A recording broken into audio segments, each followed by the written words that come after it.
to take you back in time. The year is 1853. The location is Benicia, California. The state of California just had a statewide election, and in 1853 the state capital was in Benicia, California. So all the assembly and all the state senators went to Benicia to be sworn in. Now, among those who were elected was a guy named Mr. Carpenter from Oakland, California. And Mr. Carpenter was about ready to take the oath of office when all of a sudden somebody shouted out, "Don't swear in Mr. Carpenter. He cheated. He stole the election." The assembly discussed it, and they decided that they were going to go ahead and swear in Mr. Carpenter, but they were going to set aside a committee that would, on elections, that was going to hear the evidence, and they would take care of it after the committee heard the evidence. 6 weeks later, the committee finally got around to hearing the evidence. And the committee heard this. 4 months before the election, there was a census taken of this district. And there were 500 people eligible to vote.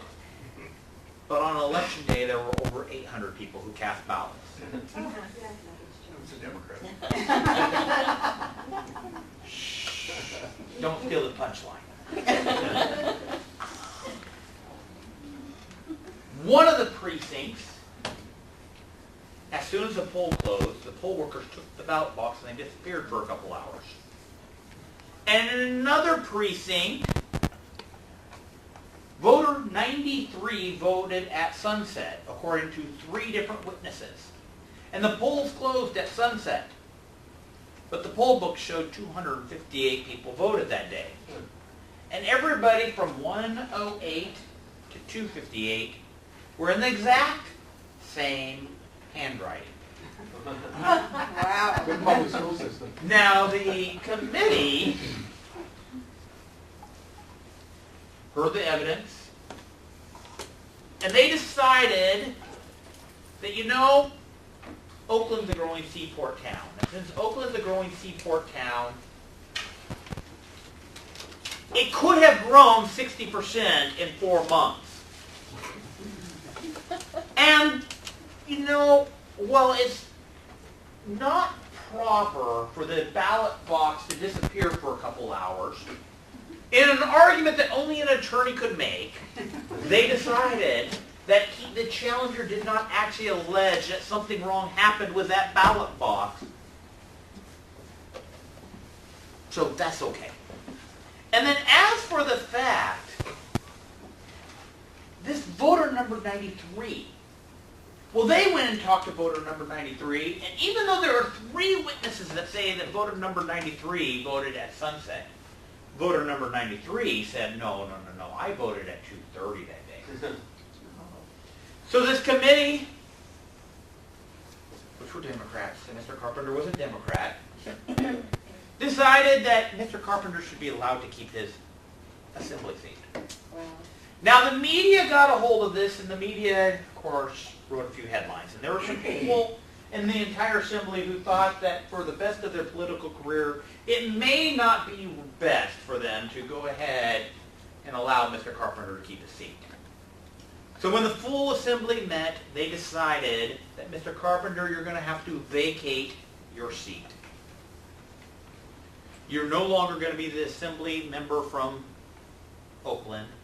But guess what? You can run in the special election that we're going to have in 2 weeks. So the special election came, and 10 days after the special election, Mr. Carpenter was in Benicia claiming he was the victor. But the challenger came up and says, "Don't swear in Mr. Carpenter! He cheated! He stole the election!" Well, this time they didn't even send it out to a committee. The assembly just decided they were going to hear it here and now. What is your evidence? Well, Mr. Carpenter, he owns a ferry that goes from Oakland to San Francisco, and he has a monopoly on the ferry that goes from Oakland to San Francisco. So if you live in San Francisco and want to come to Oakland, you got to be on his ferry. And we had a man on the ferry on the night of the election. And this man saw 35 people who live in San Francisco who were paid $5 each to have cast ballots in Oakland that day. And some of them bragged that they had voted 7 times. Mr. Carpenter, how do you respond? Now, Mr. Carpenter did not come out and say, no, I didn't do that. He didn't say, no, somebody else must have done that. No, Mr. Carpenter's response was, well, he cheated also. The legislature had a decision to make. Were they going to call a second special election in a single month time? And the legislature decided that the side that cheated best was going to be elected as a senator or as an assembly member for Oakland. Wow. Mr. Carpenter got a seat back. Now I tell you the story because this was 1853. California had not been a state very long, and this was the wild, wild west. You know, this was before law and order arrived in the state of California. Truly, this is a novel concept. This is not something that's going on around the country. Well, let's advance the clock just a couple years. Let's take ourselves to the state of Kansas. State of Kansas, they have a very important vote. Is Kansas going to be a free state or is it going to be a slave state? And if you know your history, you know that from across the border in Missouri came thousands of individuals who cast illegal ballots in the state of Kansas on whether Kansas was going to be a slave state or a free state. But Mark! Kansas was a new state. It was in the frontier. This can't be a problem that's going on in the well-settled parts of America. Well, let's advance the clock about a decade. Let's go after the Civil War. Let's put ourselves in the city of New York. Tammany Hall is just getting its start. And in Tammany Hall days, they would have people who would come and vote from New Jersey and upper New York to vote in New York City. This was not just a problem in the wild, wild west or in the frontier towns. It was a problem across America. And it was so bad that people just did not show up to vote because they said, why does my vote matter? Voting in the nation in the late 1800s is estimated to have been between about 25% and 40% turnout. Because it wasn't who voted, it was who was counting the votes. And the side that was the better at stuffing the ballot box was the side that would control the patronage that would come from office. Now, I tell this story for a couple of very important reasons. One, I'm running for California Secretary of State, and the Secretary of State is the chief election officer. But I'm telling this story also because if you go back to the late 1800s, there was a solution that was come up with in the state of California and across the nation of how you're going to take care of these illegal ballots. Stopping people from voting multiple times in a day. Stopping people from crossing borders to vote illegally. And that was decided that we need to have voter registration. And by having voter registration, you created a place where a person was eligible to vote, and you stopped them being able to be what's called a floater, where you voted in multiple precincts in a day, or a repeater, where you voted multiple times at the same precinct. The problem was solved, or so we think, with voter registration. Now, here in the state of California, we have 101% voter registration, which means we have more people on the voter rolls than are eligible to vote. If you go down to LA County, they have 144% voter registration, which means there are over 8 million people on the voter rolls who do not need to be on the voter rolls in just LA County alone. Now there are 5 ways that I want to talk about tonight on how you get bloated voter rolls. But I'm going to start off the first one with a story. It's October of 2016. A man goes to his mailbox, and as he opens it up, there is that familiar voter envelope for those who vote by mail. He pulls out his envelope, and there's his name on it. But there's a second envelope in that mailbox, and he pulls that out, and it belongs to his wife, who's been dead for 12 years. The first way you get bloated voter rolls in the state of California is when somebody passes away and they don't remove their name from the voter rolls. The second way you get bloated voter rolls in the state of California is when somebody moves and you don't remove their name from the voter rolls. Now let's go over to Solano County. Same month, same year, October 2016. There's a good Republican. He's taken a list of doors he needed to knock for his local Republican Party. And he took his own neighborhood, and as he looked at the list, where do you think the first place he went? His own address. And there he was. I'm registered to vote. Kind of makes me feel proud. There's my wife. She's registered to vote too. But what's this? The person I bought the house from 5 years ago is registered to vote at my address. Wow. First way you get bloated voter rolls is when somebody dies and you don't remove their name. The second way is when somebody moves and you don't remove their name. The third way that you get bloated voter rolls is when you have a duplicate voter registration. Now this could happen, duplicate voter registration could happen. Let's say you were declined a state and you decided that you wanted to become a Republican. And if the county register of voters does not cancel out the old voter registration, you now have a duplicate voter registration.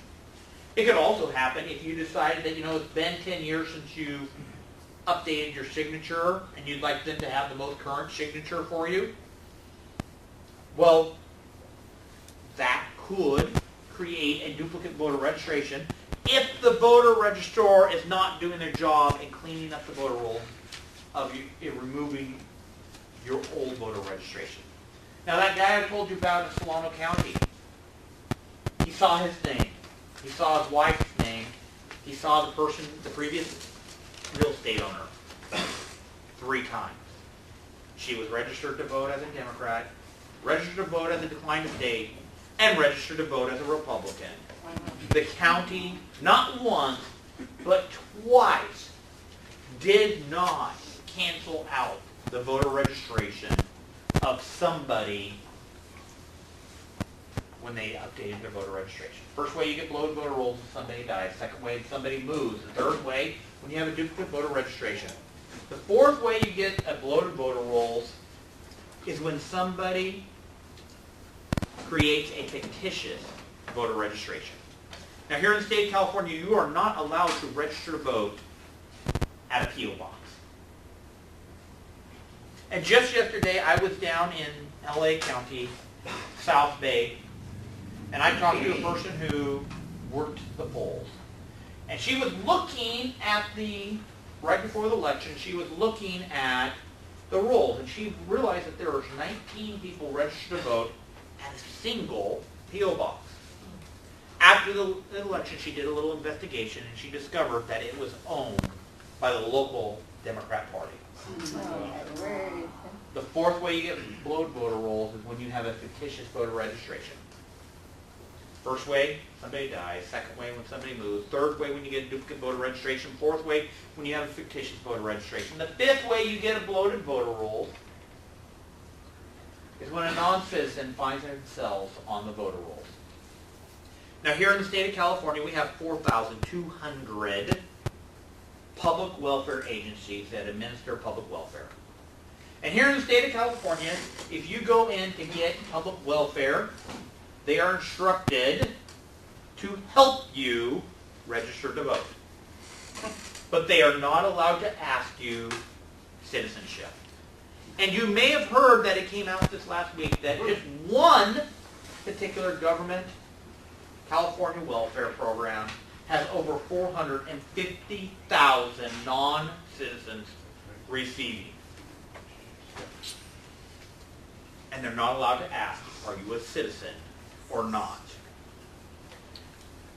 So Landmark Legal, if you're not familiar with that, that's a group that's affiliated with Mark Levin. That's Mark Levin's law firm.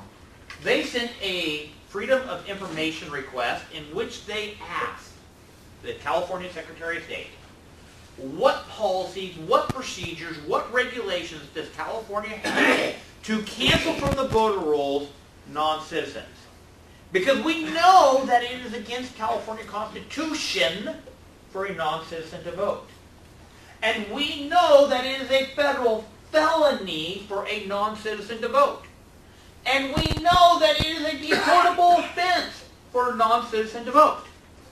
So what steps are we taking as the state of California to cancel from the voter rolls those people who are ineligible to vote?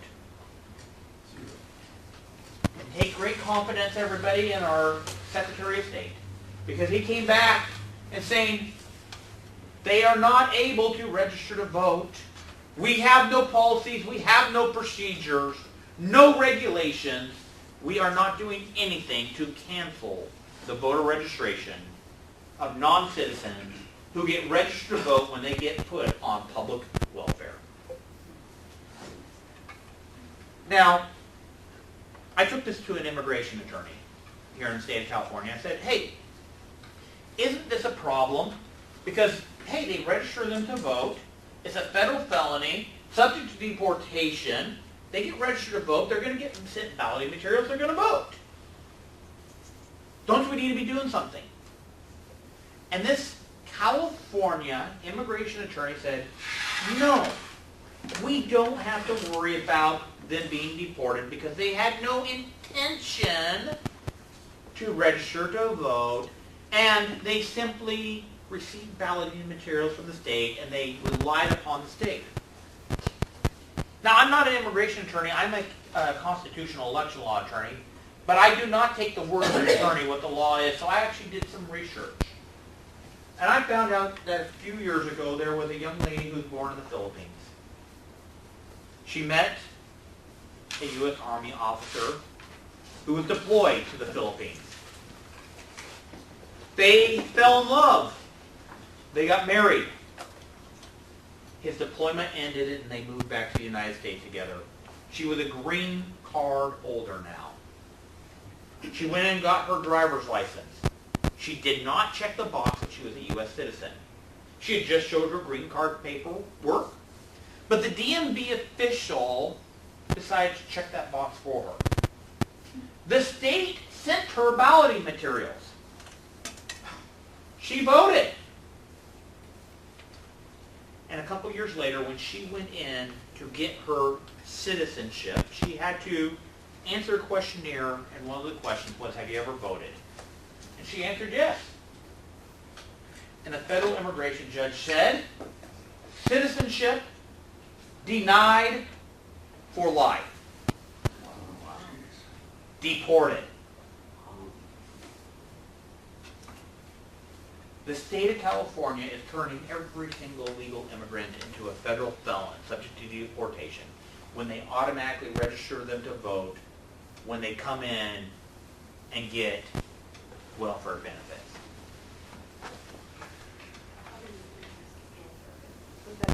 That's a whole other discussion for a whole other time. 5 ways you get bloated voter rolls: when somebody dies, when somebody moves, when somebody duplicates voter registration, when you get a fictitious voter registration, or when a non-citizen finds himself on the rolls. Now that's the bad news, and that is what we need to understand about the Secretary of State. Because as the Secretary of State, I am the Chief Election Officer. As the Secretary of State, I am in the position to clean up the voter rolls. Because I have the power to compare our voter rolls with the Social Security death records. Something we're not doing. I have the power to reach out to like Department of Homeland Security and say, hey, show me your list of those people who are in this country with green cards. And let's compare that with our rolls. We need to clean up our voter rolls. We need to follow the procedures of removing somebody from the voter rolls when they move. There are so many things that we can do to clean up our voter rolls. In fact, in January of this year, the state of Ohio was sued because they were too aggressive in cleaning up their voter rolls. Now, this was all the way up to the Supreme Court. Oral arguments were in January. And the state of California joined with the plaintiffs in saying, yeah, Ohio, you are too aggressive in removing people from your voter rolls. In fact, here are 11 different ways that you can clean up your voter rolls and not be as aggressive as you are. Now, of those 11 different ways that California told Ohio that how you should clean up your voter rolls, how many people here want to make a guess of how many of those we are currently doing here in the state of California? I know 0 is a tempting answer. It is not the right answer. We actually are a little bit better than 0. Actually 3. 3 of the 11 ways that we know as a state that we should be doing, because we as a state are telling Ohio this is how you can clean up your voter rolls. But we aren't even doing 8 of them right now. So as your Secretary of State, I get to go in and I get to start cleaning up the voter rolls. You know, we used to have a Republican Secretary of State, Bill Jones.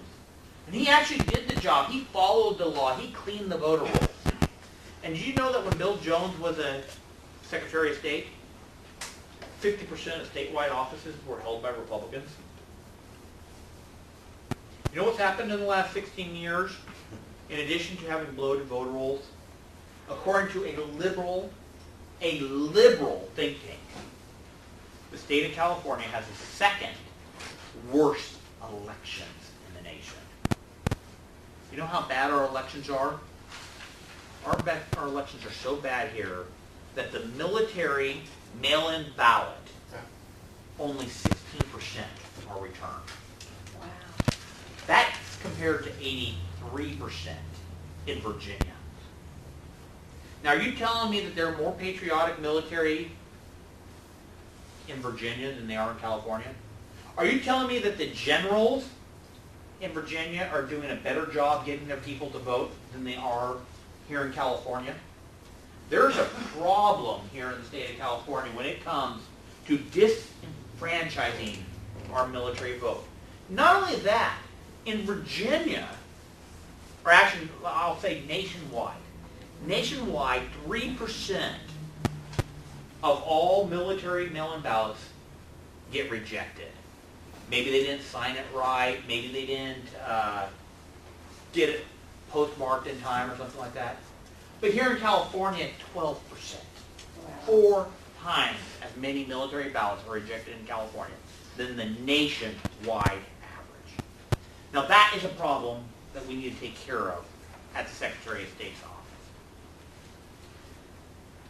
So I've given you the bad news. Now let's talk about the opportunity that we have in 2018.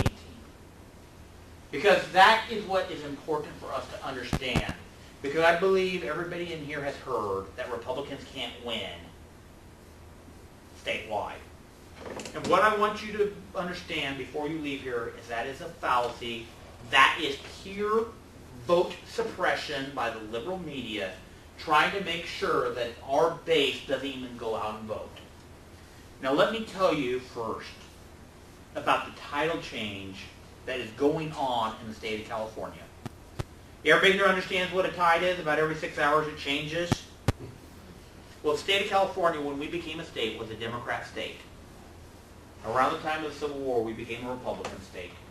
We were a Republican state for many years before we became a Democrat state.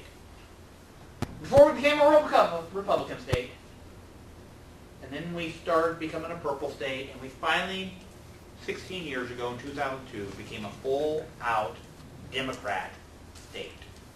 It's only been 16 years. But there is a tide change going on in the state of California that the Democrats know about and are scared about. But the Republicans have not yet woken up to the opportunity that we have in 2018. Let me tell you a couple facts and figures to help illustrate this. In a recent LA Times poll, it was found that 42% of California Democrats think this state has gone too far to the left. Wow. 55% of declined states think that the state has gone too far to the left. That's called an opportunity. That means people are looking for another option. To illustrate this point, just today I was in San Francisco City. I was talking to a lifelong Democrat. Their mother is a Democrat in the Democratic machine in San Francisco. They are running for public office as a Democrat. And you know what the entire conversation was about? The injustice that happened to Kate. And how the DA botched the case, allowing this criminal to go free. Guess what? There are a lot of good Democrats out there that are realizing that this leftist, progressive, communist thing is destroying their cities. I mean, this Democrat was talking about crime and how bad crime was in his city.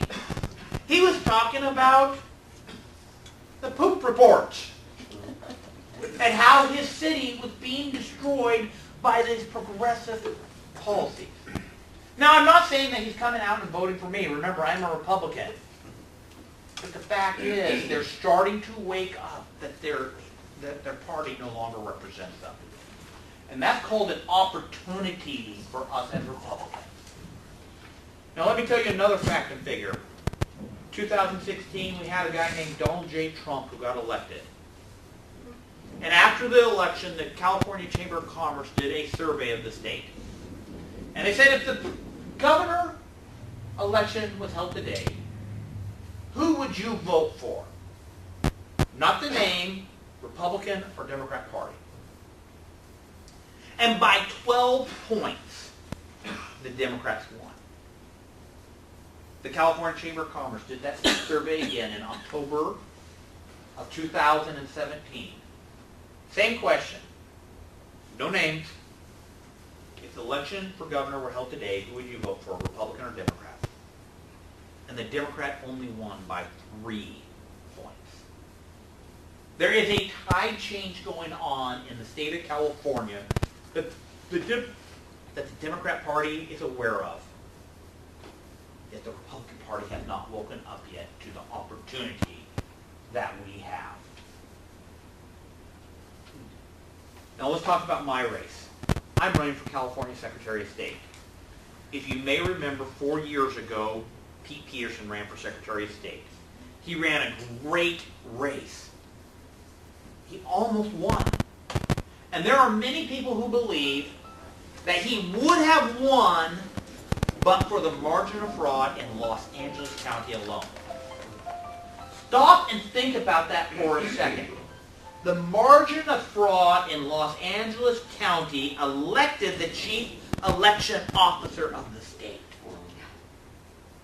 The person who's supposed to make sure we have fair and free elections gets elected by fraud. Shame on the Democrat Party. But let me tell you another fact and figure about that. Pete Peterson did a great job in running for Secretary of State 4 years ago. But he was outspent 10-1. Had he simply been funded,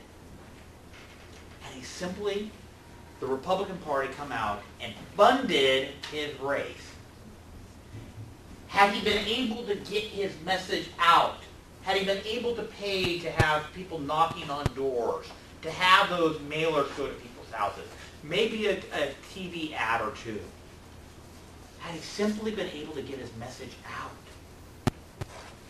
he could have won that race over that fraud. 2014. We're 4 years down the road. What has happened in the nation in the last 4 years?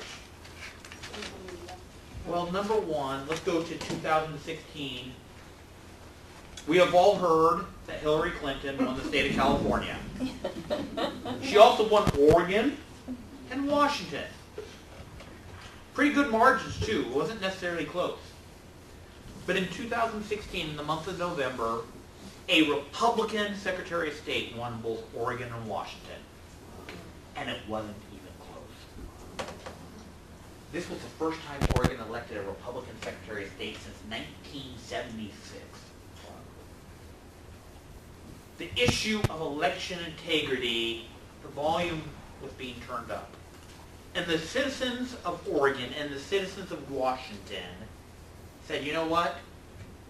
We want fair and free elections.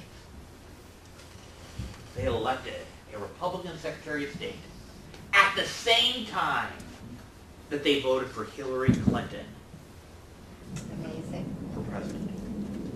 Let's advance the volume a little bit more. And let's advance the clock to 2017. There's a guy named Donald J. Trump. He has a device called Twitter. And he goes out there and he says that there are 3 million non-citizens who cast illegal ballots in this country. And the media laughed at him. You know what he did? He had turned the volume up on the issue. And you want to know what happened last month in a federal court in Pennsylvania? Evidence was presented that over 100,000 non-citizens have been voting in Pennsylvania elections. Non-registered voting in Pennsylvania elections. Guess what? A couple weeks ago there was a case, federal court case in Kansas, where the Kansas Secretary of State got up on the stand and under oath said that even with all the efforts that he has done to try to remove non-citizens from the voter rolls, that there are over 15,000 non-citizens on the voter rolls in the state of Kansas. Guess what? Donald Trump is being proven correct. That there is a problem in this nation of non-citizens being on the voter rolls. Non-citizens voting. The issue of election integrity is turning up the volume. Now earlier today I told you that story about 19 people registered to vote at a P.O. box owned by the Democrat Party. I actually did a Twitter live video yesterday at 2 o'clock. And by noon today, in that tweet, one tweet, had been seen by 500,000. Over 12,000 retweets. The issue of election integrity has the attention of the nation. They are looking for somebody to come out and champion the cause that we need integrity in our elections. I happen to be that candidate who's running for California Secretary of State. I'm fully taking on that we need integrity in our elections. And you know, because of that, just even in social media, I'm getting an audience that you never would have expected for a down-ticket statewide race to have. Let me give you an example. Alex Padilla, the guy who I'm running against, he likes to bash Donald Trump. And he might get 12 people retweeting him. He has probably 6 times as many followers as I do. But I get the message out, and I get 12,000 people retweeting me. Which means that on social media, my voice is heard a whole lot louder than his voice is heard. Why? Because people don't care that he's bashing Donald Trump. But they do care that I'm calling out the Democrat Party for trying to steal elections in this state. Good for you. Good job.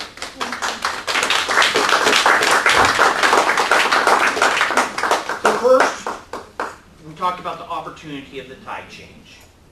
Second, we talked about the volume being turned up on election integrity in this state. But the third thing I want to talk to you about is turnout. Because we're here, the Republican Party, and turnout is so important for us. Let me give you some facts and figures. Let's go back to 2014. Jerry Brown won more votes than any other statewide candidate. He was a popular governor with great support among the independents and Democrats. He was so popular, he got 4.3 million votes. Now let's fast forward the clock 2 years. The year is 2016. We have another statewide election. It's called the presidential election.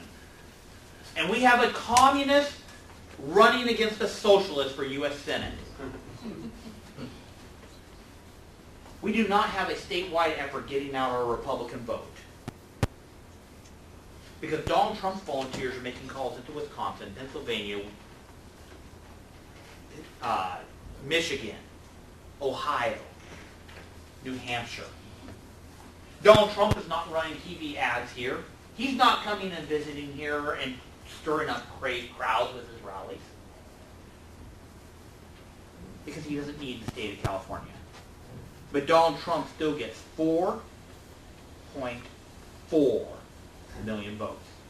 Which says there are more than enough Republicans that if we simply turn out our base, we can win in a gubernatorial election year. We know that the Democrat turnout is low on a gubernatorial election year. We know that ours is lower too, but just not quite as low. And if we simply turn out our base, we can win. Now the sad news is, I'm not a Hollywood actor. And I'm not a Silicon Valley billionaire. But the Republican Party has a secret weapon in 2018. How many here would like to hear what the secret weapon is in 2018? 2018, on our ballot, will be the repeal of the gas tax, which is going to turn out our base.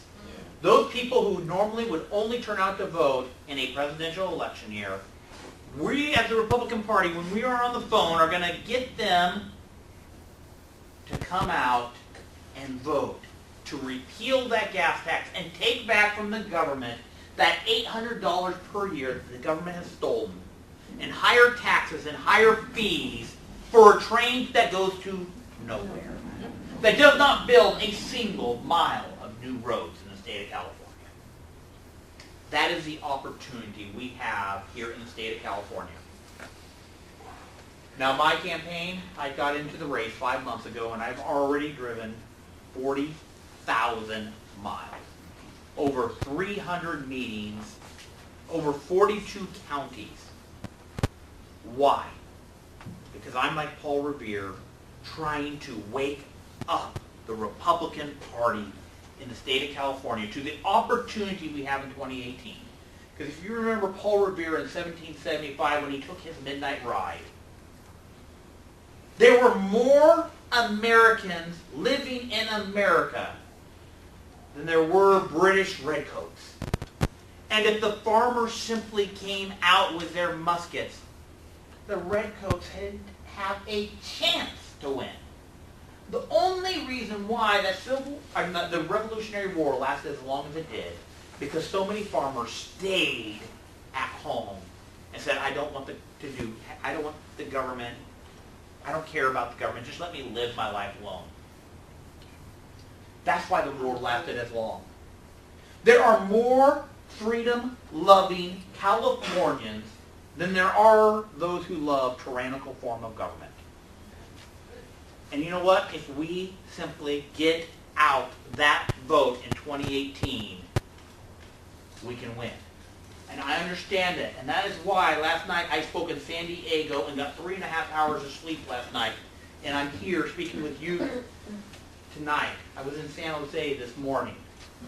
Why? Because we have an opportunity to take back our state, and I'm going to do whatever I can. Now, I'm preaching to the choir right now. It looks like I have a pretty good choir here, but I need to make sure, so let's have a test here. If you believe that Republicans can win in 2018, I want to hear a loud amen. Amen. And if you believe that I can win Secretary of State in 2018, I want to hear a hallelujah. Hallelujah. I think we got a good choir, don't you? Now, like every good choir knows, there's a white envelope in the pew in front of you where you can contribute to the ministry of the church. I can't do this alone. I have over 1,000 contributors up and down the state. And we too have our white envelope, and this is your opportunity to make a contribution to the campaign. Where you can say, you know, Mark, I need a little bit more than 3.5 hours of sleep, but I'm glad you can go all day for the campaign, and I want to make sure that you get that message out. And Mark, I can't afford to drive 40,000 miles in 5 months, but I'm going to at least make a contribution to help you get the message out that California needs fair and free elections. But in a room this size, there are some overachievers, and if you're an overachiever, this envelope is not the envelope that you want. For the overachievers in the room, we have another envelope for you.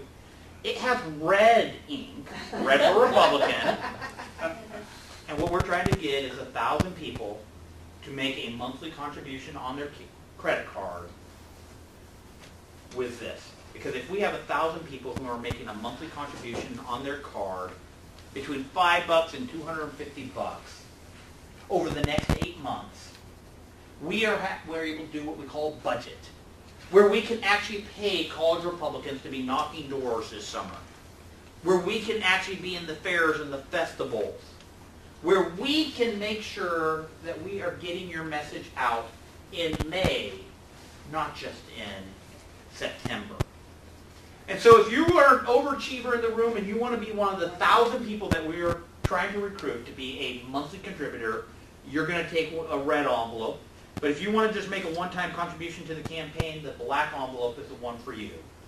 So in a second here, I'm going to open up the floor for questions. And while I ask questions, my assistant Brandon is going to come around and give you the opportunity whether you want a red envelope or a black envelope. But while he does that, I want to remind you that my name is Mark Meuser. I'm running for California Secretary of State.